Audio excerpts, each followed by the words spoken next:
Awesome. So, hello everyone. Thank you guys for coming. This is always one of our well-attended workshops that we have with students here at NSU, especially our international student population. My name is Emmanuel Golden. I am one of the career advisors here in the Office of Career Development. I really work with a ton of international students and a lot of our international student initiatives in our office. And I am so excited to be doing this workshop once again for you guys this winter semester.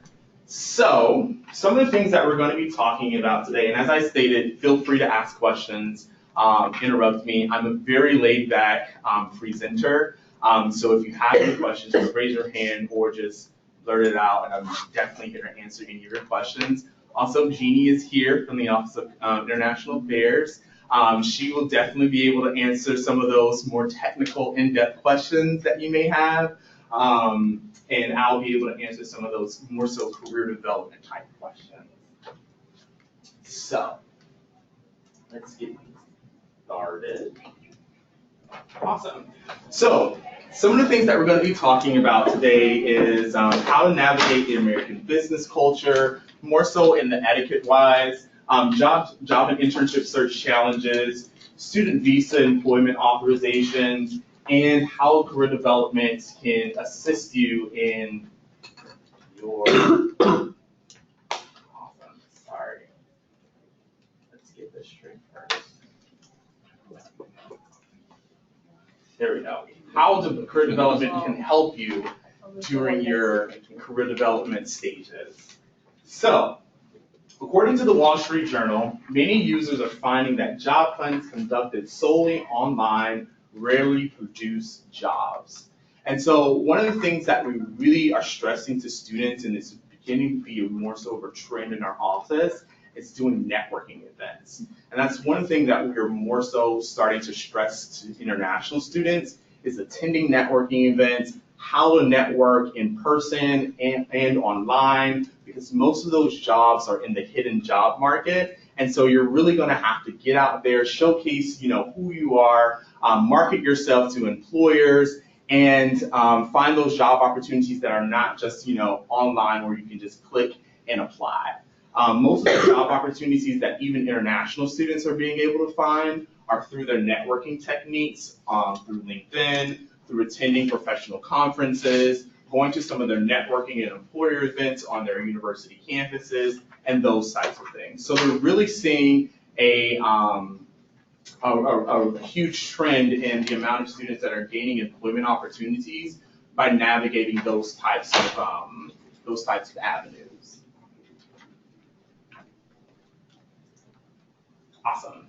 So how to navigate the American business culture. So some of the things that I want to ask first are some of the cultural differences that you guys may see between the American business culture and some of the business cultures or the culture period within your home country. So what is the job and internship process in your home country? Anybody want to just raise their hand and answer that, kind of what they may know? I have no idea. Oh, okay. No one. Okay, awesome. I'm from Brazil, and they're like, to get jobs or internships, it's more like recommendations than applying online. We don't do that. Yes, that's one of the things that I've also read is that here in the U.S., we more so go out and seek job opportunities. We have to go out and find them ourselves. In many other countries, it's more so of they're already recommended by government agencies, by people you may know, and recommendations and those types of things. So yes, I totally agree. Yeah, I'm Jamaican, so in terms of it maps what you're saying, some of the options available. However, nepotism plays a big part, especially in developing countries right now. But we're seeing a movement in terms of the kind of networking that facilitates the engagement between your employer and employee prospect. Awesome, Yeah. Awesome. Anyone else want to share? Cool. So I'll go to the next question. How important is career development in your home country? So any of you who have gone through maybe your undergraduate career or your undergraduate academics in your home country, was career development, a thing that you guys talked about? Were there workshops that you guys did? Were there career expos or career fairs that you may have attended and those types of things? Or professional development opportunities within your universities in your home country? I am from India, so we used to have a lot of career development workshops in order to prepare students for the type of exams and interviews. And we also had a lot of campus placements where we bring in companies by cooperating with them so that the students are having interviews on campus and have a job before they pass out. Awesome. Yeah, I did some research in India. There are some universities that have huge career expos. Our career expo is pretty much between about 60 and 80 employers. Some of their career expos were, upwards of 200 people there, and there were companies from all around the world. So yes, I can definitely understand exactly what she was saying. Anyone else? Cool. So, what are some cultural barriers you believe will hinder you when obtaining employment in the U.S.? So anyone has, gone through that thought process of, I don't feel like as though my English is that great, or I don't feel as though like I have like as many experiences as students here in the U.S. have gotten, and that's going to kind of hinder me throughout my employment journey. No one. So we're all confident that we are going to get a job when we're finished, and we have no barriers that we feel like. That's a really good thing. Okay, awesome. So many times international students feel as though some of those things that I just, discussed are their barriers to getting them a job in the U.S. So it may be they feel as though their accent is one of the biggest things that's going to deter them from getting employment within the U.S. Or it's their experiences. So they have a ton of experience outside of the U.S. They don't have any experience or done any internships within inside of the U.S. And so those are the types of things that we really coach and talk students through about how to navigate those things when they're doing their job and internship search here in the U.S. So language and cultural barriers. Just having a strong understanding of U.S. social norms and strong communication is key to the job search success of any international student in the U.S. So some of the common barriers include like language, culture, hierarchy, and lack of U.S. work experience. So we've worked with so many international students within our office, and Mignon tells a story of when she was back at her previous university. She worked with an international student, and the international student was from a Latin American country, and he basically, when he hugged one of his supervisors or one of the superiors within his office environment, he kind of gave like a peck on the cheek. And so those are the types of things that we kind of try to coach international students through, that those things are not necessarily appropriate within the U.S. work environment. They can be considered, parts of harassment, unwanted attention, and those types of things. So we kind of, look at how can we, think about some of the things that are in our home country, and how do they compare to how we would interact or engage in a U.S. work environment. Not to say those things are horrible or bad. It's just that we want to make sure that we're coaching you through and advising you on some of those cultural norms and social norms within the U.S. work environment. So U.S. business etiquette, so greetings and corporate culture. So how are you? How are you doing? Answer fine, great, well, very well, thank you, how are you? I've had international students, this is not a bad thing, but I've asked like, how are you doing? And they give me their entire life story of what's been going on that entire week. And it's great to give that, that's awesome, but there's also appropriate moments in which you can give that type of feedback and that type of response to someone you're speaking to in your work environment. Usually the response is just, I'm doing great, I'm fine, how are you, and those types of things. So I want to go down to handshakes and eye contact. Handshakes and eye contact, depending on the different countries international students come from, are different. So here in the U.S., like we give handshakes and eye contact. That's a firm handshake. You got to give it. It's just a standard thing that you would give. in many other countries, a handshake is, kind of like, don't touch me. It could be, a difference between women and men giving handshakes depending on the country that you're in or coming from. Eye contact can be something that you might want to think about as well. I know in other cultures, eye contact is not a big thing or not a thing at all. And so it's getting used to doing those types of things when you're in an interview setting or when you're in a networking setting and those types of things, so that you're making sure that you are being attentive to some of these norms that we have here in American business etiquette and culture. Corporate culture, one of the biggest things is interrupting on ongoing conversations. It's considered rude here in the U.S. I have worked with international students before, and we struggle with, even in advising appointments, it's like, okay, I'm talking, and then they just interrupt. And I'm like, no, you can't do that. But I understand those types of things. But when you are in a networking setting, when you're talking to employers at a career expo or fair, and you're talking about, and you're asking them questions about their actual work environment and working with their organization, and you interrupt what they're saying, it can be considered rude. So those are the types of things that you want to kind of watch out for with kind of like your etiquette when you're doing networking, when you're in an interview, and those types of things in the American business etiquette.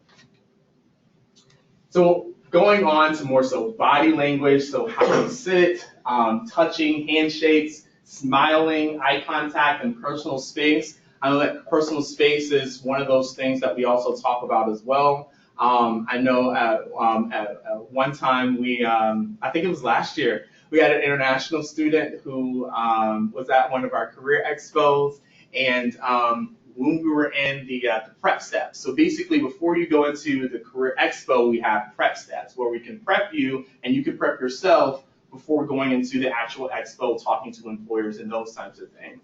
And the international student was literally right here in the bubble. And in the US, we have bubbles, what we call them. And so once you've entered into that bubble, you've entered into someone's personal space. So it's not a bad thing that you do that. It's just that you kind of want to make sure that you're keeping at least 1 to 2 steps back when you are talking to that person, because it can feel intimidating when you are in that person's personal space. So that's something that you want to also be conscious of as well. American business etiquette, how to dress, just making sure that you're dressing proper. And this varies by region, company, your position and industry. If you're working with Google, you're not going to be, in a full suit every day with a tie and dress shirt. That's just not their company culture. But if you are working for a company like, let's say, IBM, American there we go, Express. IBM, American Express, there we are. That may be their business culture, that may be their environment. And so we have to make sure that we are noticing those things and we're keeping up to date with some of the trends that are within some of the company cultures and environments that you may be in. Let's go. So, on to the next section. So, student visa employment authorization. So, CPT and OPT. So basically, I'm not going to go into the details of what each of them are. We're more so going over the details of the realities of each one of them. So CPT and OPT and your steps that you need to make and take while you're here at NSU to get CPT and to do your OPT. So working with our office in the Office of International Affairs and the Office of Academic Affairs to make sure that you're making the right steps for CPT and OPT. So CPT is basically temporary authorization for practical training directly related to students' major field or study. Training can include paid or unpaid relevant experiences, okay? So CPT is 20 to 25 hours per week. That is what we recommend in our office. With your CPT, you can work, full-time, 40 hours a week. But here in our office, we don't even recommend our domestic students to work more than 20 to 25 hours a week. So we continue that same recommendation for international students. or full-time, more than 20 hours per week during school vacations. The student will lose OPT if he or she participates in 12 months of full-time CPT. So remember that you want to make sure that you're breaking your CPT up. Also, your CPT has to be attached to a course. So most of the times, international students are not going to be able to do their CPT for 12 full months. There are times in which you can. That option is available, but most of the times you can't. And remember that your CPT has to be attached to an academic course. So most of the time, you're only going to be doing your CPT for about 4 to 6 months, and about 3 months maybe during the summer. So OPT allows F1 students to work on a full-time basis for 12 months after completing their studies at each educational level in a field related to their major. 12 months for STEM. So if you're a STEM major, it's a little bit different. You are in a different category, but if you're not a STEM major, you're pretty much, you can do your your OPT for a full-time basis of 12 months. Does anyone have any questions about the CPT and OPT?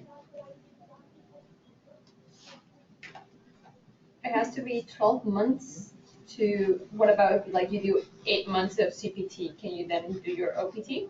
Yeah, you can do your OPT. It's just that you can't have like accumulated like 365 days of working for 12 months with your CPT. Okay. Yeah, if you want to do it for 8 months, if your course allows you to do it for 8 months, so say for instance, you have 2 electives open and your academic advisor says, yes, you can take 2 internships.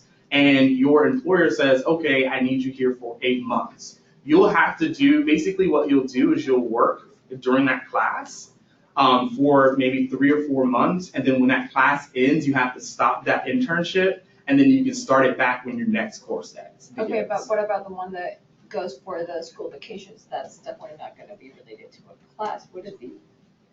Yes, you have to be attached to a class. So usually school vacations are like. You can't really do like an internship in between, like between semesters. Like during the summer? Yeah. Yeah, you can do your internship during the summer. But even if it's not attached to a class? No, it has to be attached to a class. Yes, it has to be attached to an academic course. Yes. Okay, I know for OPT you have to apply 90 days before you graduate. What about for CPT? When I register, let's say registration for classes start like in April 9th? So it's a little bit different, and so that's why we encourage students to at least meet with your academic advisor and your career advisor at least 1 to 2 semesters before you're planning to do your actual CPT or internship. So basically, it's changed because now you have to complete like an academic credit internship form, which basically that has to be in by a certain date before your semester. Right now it's like 4 to 6 weeks before the next semester starts that you have to have completed that form. But for international students, you also have to complete the CPT form. And the CPT form goes basically between career development, the Office of International Affairs, and academic advising. And that basically right now, that says 4 weeks. So that means that you have to have that in 4 weeks before the start of the next semester. Does that make sense? Okay, so I can register for the class that I have to take. So let's say for instance, yeah, go ahead. So like my public health class, they have the whole internship class that you can do, and we start registering. So I can register for that and then start my paperwork, or do I have to have the paperwork done before I even register for the class? You're completing, go ahead. Can I interject? Yes. Can I just see a show of hands, who is an undergraduate student in here? Okay, and then the rest I hope are graduate students. So it is a separate process for undergraduate and graduate. For undergraduate, exactly what Manny has described, you have to go through the whole process of getting it approved by your academic advisor and your career advisor. And then once you get that approved, then you'll get it approved by our office. They have their own deadlines for any internship that applies for domestic students and international students to get an academic internship approved. And then our process, we process within a week. So as long as you're meeting their deadlines, you're gonna have no problem with the CPT deadlines. For graduate students, it depends on your program. And so we have some colleges that say you have to apply 2 months in advance. We have some colleges who say you only have to apply a day in advance. So you really need to work with your college to know what the deadlines are if you are a graduate student. but undergraduate, it's a standard for all students, domestic and international. Did that answer your question? Awesome. So like, I have a question. In addition to the topic, suppose we get to do internship, say for 2 semesters as a co-op. Like do an internship in summer and I have a part-time internship in fall. So will that affect the 12 months approved OPT time? As long as you are within, the guidelines of the CPT, so you're academic, you're taking your CPT during those the academic course, and as long as it doesn't go for that 12 months, you'll be fine. So if you want to start your internship during the summer semester and then continue it in the fall semester, you can do that, just making sure that it's attached to your academic course. Okay. So it would be 2 academic courses that I would have taken as an internship altogether. You have the opportunity to do like 2 electives or 2 internships. You can do that. You just have to make sure it's still within those guidelines of your academic courses, and your academic advisor approves that. Also, like I said earlier, you have to also make sure that you end that internship at the end of the summer class, and then begin that internship at the beginning of the fall class. Does that make sense? Yeah, it does. And you also mentioned about having the approval for CPT from the 3 offices. So do you recommend that it would take more than a week to have the approvals completed? Yes, definitely. For our office, I know for us, we say at least 5 to 7 business days that we have to, make sure that form is completed and given back to you. I'm not sure what it is for the other office. Jeannie? We're the same. Okay, so for the Office of International Affairs, it's the same. It's 5 to 7 business days before that form may be complete. And then your academic advisor, you can work with your academic advisor on a time frame for when that form will be complete with you and them as well. Okay, yeah, that makes sense. I'm confused about like the order in which you do these things. So like, do you like apply for the internship and get the offer, and then complete the CPT form, and then go to your advisor? So you can be doing them simultaneously. So you can be working to find an internship and completing the CPT form at the same time. That's really what we recommend. Or you can already have I have an internship offer, I need to start completing the CPT form. So you can already have an offer for your internship and then go ahead and start the CPT process and filling out the form. It doesn't matter, but we do recommend that you do them at least simultaneously, or start the CPT process first and then work with your career advisor to find an internship. Okay, so you would recommend doing the CPT form first or at the same time as looking for the... Exactly. So, but you will not be able to have your CPT approved unless you have a job offer letter. Exactly. Yeah. So it's simultaneous. You're doing things at the same time. Does that make sense? Yeah. Awesome. Any other questions? Cool. So one question I want to ask at the bottom: can international students volunteer? Like a new job? Can they? Yeah. Okay. I don't know. You say that international students can volunteer. How can they volunteer? Anyone know? Go ahead. For me, in my personal experience, I volunteered at a hospital last year when I was still in high school. So I basically just went to the hospital and asked for it, or emailed them, and they told me about available positions and stuff. Okay, cool. So international students can volunteer, but it has to be more so in a civic or charitable, or what's the other one? Civic, charitable, humanitarian volunteer experience. So it cannot be something that you're volunteering and you're gaining hands-on experience within your major study or career field. Does that make sense? So Jeannie has a sheet, a form that's basically walking you through the steps of, is this is this a volunteer experience? It's going to point you this way. And that's basically what it's going to outline for international students, what you can do with volunteering. If it's not a volunteer experience, it's going to point you another way. and it's going to walk you through, or if it doesn't identify as a civic, humanitarian, or charitable experience, it's going to walk you through another way or some other step that you have to complete. If you're online, I will definitely email this, this form to you as well when I email the PowerPoint and the other documents that you'll be receiving. But you will be able to access, but you will be able to really view what you can and cannot do when it comes to volunteering. I would definitely also recommend is meeting with one of the career advisors to kind of go through the sheet with you and kind of determine, you know, hey, this is a volunteer experience. This is what I can and cannot do. This isn't a volunteer experience. Let's start walking through the CPT requirements or doing CPT if you want to do the volunteer experience at all still. Cool. Does anyone have any questions about that?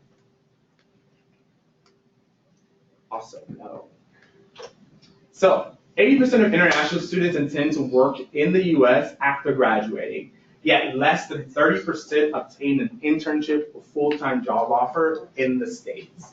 I'm not saying that to scare you at all. I'm saying that to kind of get you in the mode of also thinking about a plan B. So we want to think about also like, if I don't get to stay in the United States, if I don't get to stay for, you know, after my 12 months of OPT, what am I going to do next? What are my options? And so those are the types of things that we're going to go through with you as well when you're sitting in your one-on-one appointment with your career advisor, is thinking about that plan B. So this just goes a little bit through the H1B visa. This is not like to go into detail with the details around the H1B. This is just some of the realities surrounding H1B visa. So advanced degree H1B visa, master and PhD students, 20,000. Regular cap for H1B undergraduate is 65,000. So that means there's only 85,000 visas available for H1B, right? So H1B applications submitted in 2016 was over 200,000 visas. 145,000 international students will not receive an H1B. And those are the types of realities that we are in, and that's why we want to get you in the mode of thinking about a plan B after that 1 year is up and the employer does not want to continue the employment, or you cannot find, you know, a sponsor for the H1B. Companies that have no H1B cap are nonprofit and higher education institutions. So that means that they don't have a cap on how many H1B visa people they can have within their organizations. And all H1B visas were gone in the first 5 days. So just think about those types of things. When we're going through the process of career development, what we want to do with our career and how we want to navigate the U.S. job market as well. So for not-for-profit organizations, if you apply for a job and you get the job, and so it's 100%, you'll be 100% sure that you have H1B? No. So basically what that means is that for not-for-profit and higher education institutions, they don't necessarily have a cap on how many they can hire. Does that make sense? It doesn't mean that if you are hired for that position that you're guaranteed, you know, an H1B visa. That just means that they don't have a cap on the amount of H1B visa hirees they can have. Does that make sense? Did I answer your question? Well, so if you got hired and if you got the job, doesn't that basically mean that you get the H1B because they have no? No, because they still have to go through the process of immigration, if I'm not mistaken, correct? Yeah, So- plus first, they may hire you for your OPT, but that doesn't mean they're willing to pay the thousands of dollars it costs to sponsor you. Exactly. But then also, even if they agree to do that, it still has to go through the same adjudication. So we have students who are approved to come to university, but their F1 visa is denied. Same thing can happen with an H1B. It can be denied for a variety of reasons. Some of them you have no control over. Okay. Most of them you have no Does that make sense? Yeah. Awesome. All right, so job and internship search strategies. So 80% of students who had full-time jobs before graduation connected via face-to-face networking with their employers. So networking is a key component for your job search. and your internship search. You must connect with your employers or the people that you want to be employed by, or people who have connections to those employers before you graduate, and really before you even your job search. Networking is a key component in finding any job opportunity. Speaking with company representatives, attending employer information sessions, attending career fairs, networking, informational interviews, are all important pieces or parts of networking. But probably the most important piece, and probably I think the easiest piece for international students and students period, is the informational interviews. Informational interviews are ways in which you can connect with someone who's in your career field, someone who can connect you to other people within your career field, and who's willing to get you face-to-face with employers. It can be someone that you're looking to work, it can be an organization that you're looking to work with in the future. It could be someone who's in a job title that you are looking to have after you graduate, and those types of things. It's easy because all you basically do is, reach out to an employer and basically say, or reach out to someone that, is on LinkedIn or that you may know and say, hey, my name is such and such. I'm currently in this program at Nova Southeastern University. I'm really interested in the engineering field, and I would love to know more about your job functions and what you do at Google. Would you be able to sit down with me for about 20 minutes next week to, share with me about, how you gained this opportunity and some of your advice that you would have for, an inspiring international student or aspiring student. You don't have to tell them that you're an international student. You can just tell them that you're a student here studying at Nova Southeastern University. And so that's a really easy gateway into connecting with that employer and that person and building a relationship with them. You want to build relationships for the future. Remember, you want to start doing this before you even graduate, because you want to be able to start connecting to those people during your job search and let them know, like, hey, I'm looking. If you have any opportunities open, I would definitely love to take advantage of them. And that's a really great way and strategy that I have worked with international students with to start finding internship and job opportunities. And it's worked too. So definitely informational interviews is a great way to do those. So job search resources. Online resources such as Handshake and social media, LinkedIn. Handshake is our career platform here at NSU. It's really where we have a lot of internship opportunities, job opportunities. There's an entire list of employers on Handshake that showcases all the employers that are connected with Handshake. Some of them even have the contact information for recruiters and the people who are connected with those positions. So I always tell students, like, hey, if you see a company on there that you want to work for, go ahead and reach out and see if you can do an informational interview. It's a great way to get your foot in the door, introduce yourself, and start networking with that person. On social media, LinkedIn is a great resource. It's an easy way to start connecting with NSU alumni who are part of the programs that you're currently in, doing informational interviews again, and just building your network and start branding yourself as well. I always tell students, if you have projects that you've been working on, if you've been featured in like a press release or something like that, definitely go ahead and add those things to LinkedIn. That's a way to build your brand and your network of people, because many times people share those posts that you post, and then other people are starting to connect with what you are posting and engaging with your content. So that's another way to kind of build your contacts and your network list. Professional organizations and student clubs, informational interviews, that's one of my biggest things, I always stress that. Networking on and off-campus events. Later on, I have I'll showcase a little bit of some of the things that we offer here in the Office of Career Development that you can engage with as well. Professors in Career Development Office, your professors are like the gurus in their field.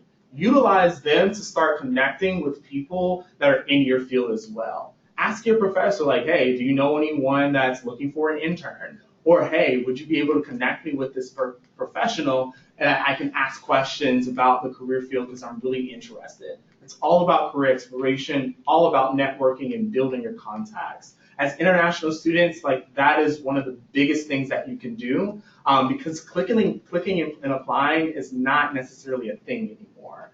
You have to get you out there, you have to showcase your skills, market yourself, and get in front of the employers that you want to be employed with. And alumni and current NSU students are great resources for your job search. All right, so internships. How can internships be valuable? Career exploration, it allows you to test the water. It puts theory to practice. So basically it takes what you're doing in your academic courses and it allows you to really get some hands-on skills within your potential career field. Also, you can be competitive and, it's a resume builder. As international students, they come into my office all the time and they're like, I don't have enough experience for this internship and I don't think I can apply, or I don't feel like I can apply for this job opportunity because I don't have this and those types of things. But you've had experience within your home country and that can be utilized to gain internships here in the United States. Remember, internships are not set up for you to have all this experience within the field. It's set up for you to gain some of the skills that you need to be in that career field. It's set up for you to gain the skills that you need to be in that type of professional work setting. And for employers, when you're looking for job opportunities after you graduate, internships are key and the biggest thing that really help international students and students in general gain opportunities after they graduate. Gain industry contacts, again, that networking piece, that gaining contacts, building your Rolodex, I always call it, is really key. Academic credit, earn extra money, put in the door, turn it into a full-time job. A lot of international students come to our office and say, well, when should I do my internship? I'm like, when would you like to do your internship? Well, I want to do my internship where I can do it, and then when I graduate, I can start working for that company. Okay, great, but does that company know that yet? So we kind of get students and international students really into that reality check of, okay, just because you're doing this internship at this point in your academic career doesn't mean necessarily that employer is going to hire you right out the gate. So you want to try to find ways in which you can gain internship opportunities, especially during the summer. And it's the hardest for international students sometimes in the summer as well. But you want to figure out where you can gain those internship opportunities that's going to be really valuable for you and your job search. Just because you're doing it at the end of your program doesn't mean that you're going to automatically get a job after that. Sometimes it's doing it in the beginning or in the middle where you're actually gaining some of those skills within your actual program and then being able to apply them to that internship setting and those projects that you may be working on during that time. Does anyone have any questions? Awesome. I saw a hand go up. So internships, when is the best time to seek an internship? Now. Go ahead and start getting your the process started as soon as you can. I always tell students in general to start the process of going ahead and building your resume, building some of those things that you want to showcase to an internship employer, and get it ready now. Start meeting with the career development team, start meeting with your academic advisor, seeing when the best time is for you to fit in an internship, and making sure that you are in good status with the Office of International Affairs, and making sure that you have the proper paperwork completed so that when it's time for you to start that internship or when you get that internship offer, you're already set to go. I have a couple of international students have come to my office at the end of their program, one semester left, and like, I need to do an internship. I'm like, okay, when do you graduate? And they're like, I graduate in May. It's December. So it's kind of hard to start finding an internship at that point when we haven't really done any of the preparation to get that internship or start that internship search process. It is a process. So that's why we always say, go ahead and start it as soon as you can, at least 1 to 2 semesters before you're thinking about doing your internship. Getting an internship requires diligence and planning. As soon as a student starts their internship search, is better. Many of those, the competitive employers that you may be looking for your internship are actually hiring for their interns the next summer, the fall before. So maybe even sometimes Google. I've had students apply to supply chain management internships with Domino's, even with DHL, and they started their internship search in the fall before. And so that's when you really want to start looking like, okay, I have my things ready, I have that process going, let me go ahead and start applying to these internships so that next summer I've already have it, complete and ready to go. And I'm not waiting until the semester before to find an internship with a company that's not even looking anymore. So go ahead and start that process early. So what you see here is 2 copies of resumes. So over here is a copy of a resume. This is more so of what we have started saying or been saying with international students. And on the left, you'll see that they have their nationality, birthplace, marital status, languages. What's another thing on here that shouldn't be? Picture. The picture is a no. Anybody else see anything else? The marital status. The marital status, definitely. Date and place of birth. Date, place, and birth. What else? Information. There's something in the title. Abu Dhabi. Yes. So I have had international students come into the office, and we've all had international students come into the office. And one of the things that we want to stress is that use your U.S. address. Don't ever use your international address because to that employer that may feel as though like you're still in that country. And you're looking to come into the country and you're already here in the U.S., you're at the university. So any of you staying like on campus, Rolling Hills, or even like the Commons and all those, nobody's on campus? Oh, okay, cool. So make sure that, if you're on campus, use the university address, 3625 College Avenue. Be okay with using that. That showcases a little bit more that you're here in the U.S. and we have a U.S. Address. Also, the phone number and the email address. Make sure that you're using like a Gmail email or even Yahoo, just to make sure that you're not using your home country email address that you may still have connected to you as well.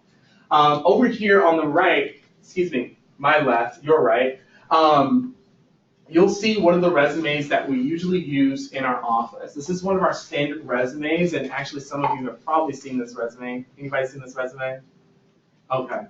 I know. If you worked with us, you've probably seen this resume, and this is what we usually use for domestic students and international students here in the country. You'll see there's no marital status, there's no place of birth, there's no birthday, there's no picture on here. We leave those things off because here in the U.S., and I'll get into this a little bit later. I think it's the next slide, actually. Nope. Okay, we'll stay here. So in the U.S., we have things that like are no-goes, and we don't put on our resumes because they can be discriminatory based on the person who's looking at your application and your resume. So remove those things that can be discriminatory on your resume because they just shouldn't be. And unfortunately, we have to do that. But I know in other countries, you leave those types of things because they want to know, like, what's your marital status, if you're single or if you're married, if you're planning to have children. I've seen that as well. How long have you been married, and those types of things, just because they want to know based on their own job search and how they're looking to hire employees as well. So competitive applicants have these types of things and these types of these skills and characteristics. They go above and beyond. They do well in school. Join various professional organizations. I can't stress to you enough. If you can't join any professional organizations, definitely join student organizations here on campus. Get involved with them. That just showcases to the employer that outside of your studies, you're also being engaged in other things as well. That's why we also encourage students to take on community service experiences and community involvement, because it showcases that outside of your field of study, you are involved in other things, and the employers like to see those types of things as well. Regularly attend networking events, find mentors, have a strong personal brand, are prepared, dressed to impress, and follow up and stay in touch. One of the biggest things that you can do with networking, connecting with people, is following up. If you're not going to follow up, there's no need for you to network. If you're not going to reach back out to that person and continue with networking and connecting with them, there's no need to getting their contact information or starting to network with them in the beginning. So definitely follow up and stay in touch with those people. Awesome. So the next thing that we're going to go to is kind of legal questions. So one of the things that we get a lot in our office is, okay, can an employer ask me this, or can an employer ask me that, and those types of things. An interviewer may legally ask, are you authorized to work in the U.S.? You'll see that a lot on job applications and search engines and those types of things. Do you now or will you in the future require sponsorship to work in the U.S.? Do you have a work permit for the U.S.? Are you a U.S. citizen? But only if the position requires citizenship. So positions that require citizenship are like government positions. International students don't qualify for government positions because you have to be a U.S. citizen. Those are pretty much some of the questions that an employer can legally ask you, kind of about your status and if you're going to need any work sponsorship or anything like that in the future. Are you authorized to work in the U.S.? It is not necessary to list your visa status on your resume.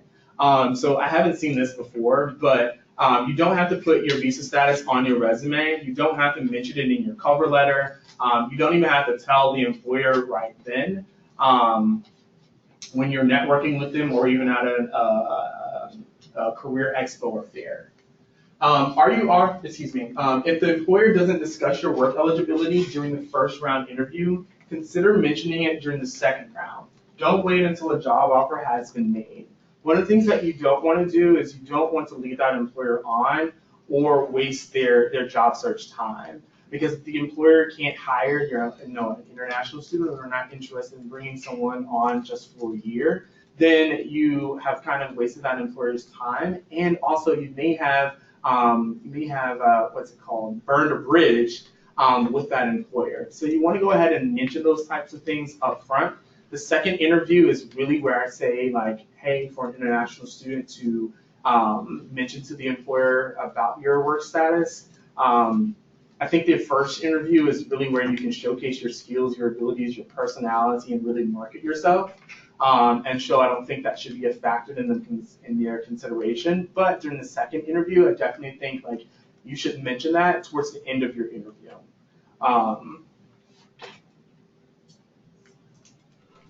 So illegal questions. So some of these questions are even questions that an employer can't even ask a domestic student. So we'll go through like national origin. What languages can you read, speak, or write? They can ask those types of things, but when it goes into like your lineage, your nationality, and those types of things, an employer cannot discuss those things with you. They shouldn't ask you at all about your place of birth or those of your parents and your spouse. Also, what is your native language or the language that you speak most often?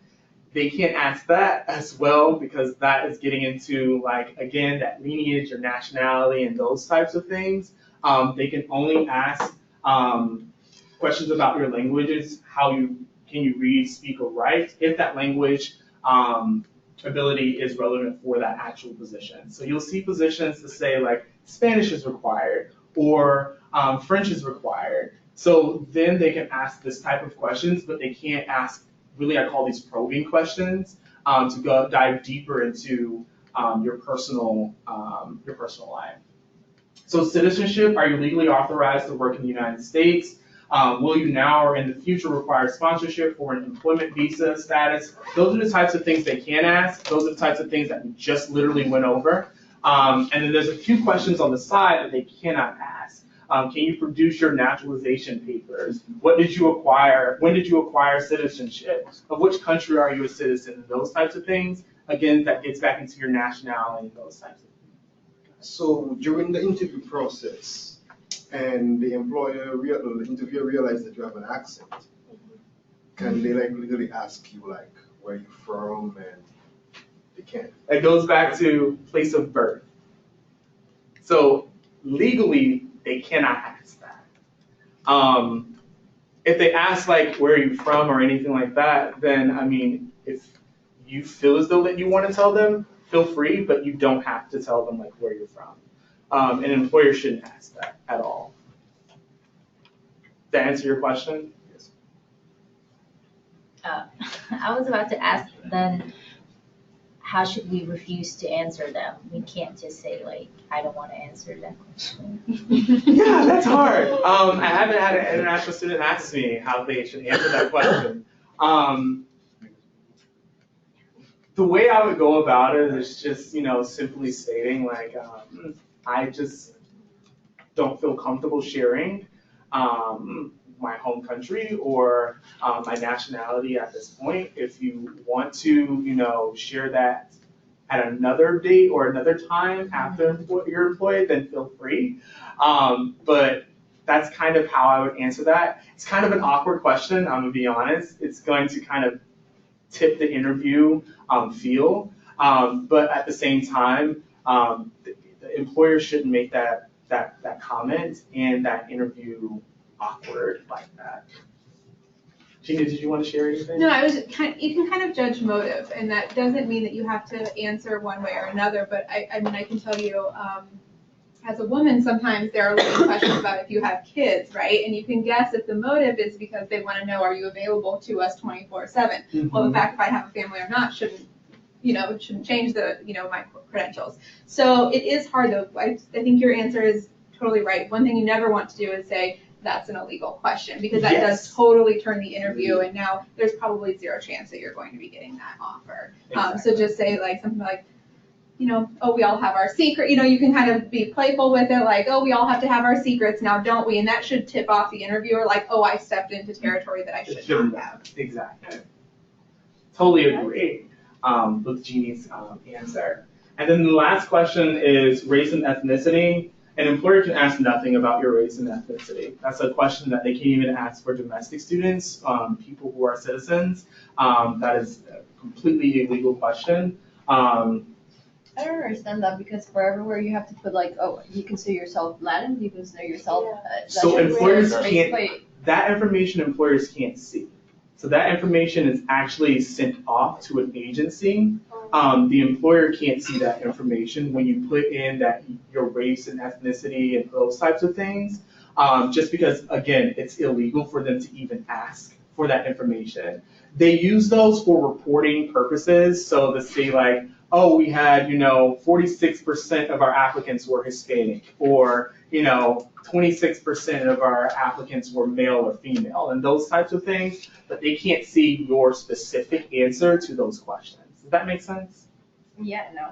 And they're always optional I mean, too. Yeah, and they're optional. I mean, your obviously it makes sense. The thing is like for it to be like they cannot ask you, but everywhere in the U.S. they ask you that, so it's kind of like. Yeah, well, it's not it's not necessarily the employer asking. It's more so of an outside agency that's asking for just to gauge, because when you see things like 20%, 26% of females apply to human resource positions each year. That's how they're getting that information from those types of things. Does anyone else have any questions about this? Awesome. So, importance of career development, and I'm gonna make this quick. So these are basically types of services that we provide in the Office of Career Development. There are an array of services that we provide in our office, and please feel free to make a one-on-one appointment with one of the career advisors, stop in for career labs, or do a drop-in to basically be serviced by one of our career advisors. And I'll go over a little bit of that later on. Types of events and workshops. So we have tons of professional development events that we have, and professional development opportunities within our office. Employer events, I definitely say, please sign up for our employer events. We have 2 left for the semester. We have, well, truthfully 3, excuse me. We have what is called Shark Advantage. That's really for our business students. We have employers from an array of companies that will be here on campus. It's actually today, starting at 5 p.m., and it's going to be over in the Huizinga Sales Institute. You can go ahead and still register for the event, but it's basically an opportunity for you to network with employers, to find internships and job opportunities as well. So that's called our Shark Advantage, and that's something that we have each winter semester. And then we have our Career Internship Expo next Tuesday. And that's going to begin at 4:30 from 4:30 to 7 p.m. And that's great, an opportunity to find a summer internship, to find an internship for the fall, or job opportunities if you are graduating. And then experiential learning, we have like case competitions, we have employer visits that we have on campus, we have pre-health day if you're a healthcare major or a pre-health major. Definitely think about, well, actually that one's closed now because we have too many people signed up. But if you're interested in joining pre-health day, see me afterwards. There may be some people canceling. We're always following up with people who have registered for that event, and I can get you signed up if someone cancels for that event. And then career labs. So career labs are Mondays, Wednesdays, and Fridays from 11 a.m. to 1 p.m. And they're basically an opportunity for you to come into our career library here in the Horvitz building, and you can work on your resume, cover letter, personal statement, get mock interview tips or interview tips period, job and internship strategies, and those types of things with 2 of our career advisors and 2 of our peer advisors as well. And that's at 11 a.m. Monday, Wednesday, and Friday from 11 a.m. to 1 p.m. And then basically these are a few resources that we encourage international students to utilize when you're doing your job search. And basically all of these are going to go through some of the companies that are hiring international students for H1B visas. They're going to go through a little bit of your immigration information. Also, internationalstudent.com has like internship listings that are specifically for international students that are available by region and industry. So it's a really cool site to really check out if you like. And then make your appointment. So our hours of operation are here. If you would like to set up a one-on-one appointment, you can walk over to the office currently right across from the one-stop shop to make a one-on-one appointment with one of our career advisors, or you can enjoy a drop-in session. They're 15-minute advisement sessions, and they're in the Horvitz Administration Building here and in our DeSantis office in the Carl DeSantis building. Awesome. So that's it from me. So does anyone